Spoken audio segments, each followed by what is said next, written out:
Paul is comparing the law to the law of marriage. If you are married to the worst spouse in the world, you are not allowed to divorce them because you are under the law of marriage.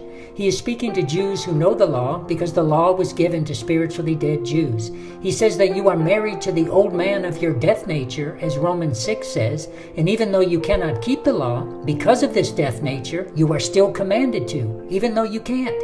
He says, but if your husband dies, you are freed from the law of your husband, freed from the law of marriage.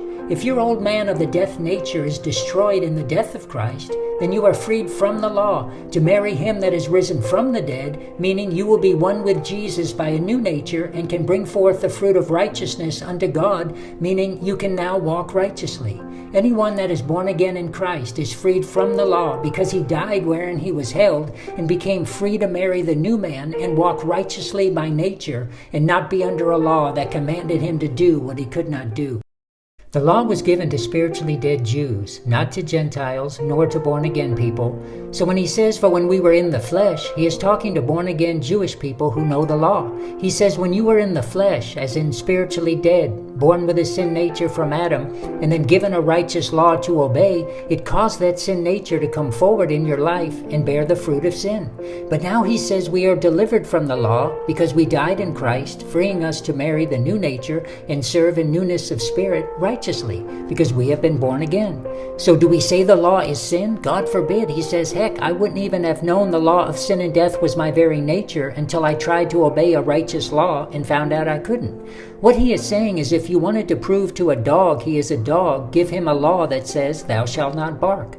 By that law you proved he is a dog because by nature he can't stop barking. But give him a new nature of another species and he can stop because he has been born again. To faith alone and once saved, always saved, dead to the law means sin without eternal consequence. They maintain plausible deniability by saying you should not sin or the sin has consequences in this world, but this is much like the mafia boss who does not come right out and say whack the guy, but nonetheless communicates to his lieutenants the order to kill. To them there is no law, so there is no sin. They know no change in themselves, so what they change is their status under the law, removing themselves from it. No, dead to the law means that the old man, the old sin nature in me through the law, died in Christ. Therefore, like the law of marriage, I am free to marry another.